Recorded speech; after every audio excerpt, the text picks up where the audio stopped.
அனைவருக்கும் வணக்கம். All of you good morning. நான் செல்வராஜ்.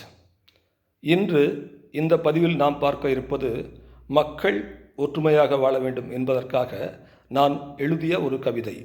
வாங்க வீடியோக்குள்ளே போகலாம். தாய் இந்தியா தந்தை தமிழையா, தாய் இந்தியா தந்தை தமிழையா.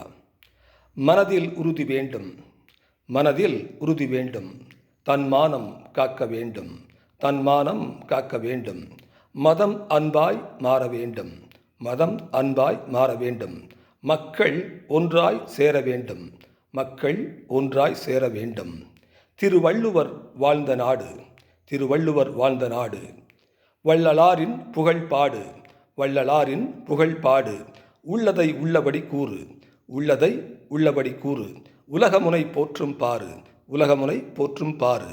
காந்தி வந்த வழியில் நாமும் போக வேண்டும், காமராஜரின் எளிமை கற்றுக்கொள்ள வேண்டும். தாய் இந்தியா தந்தை தமிழையா. நன்றி, வணக்கம்.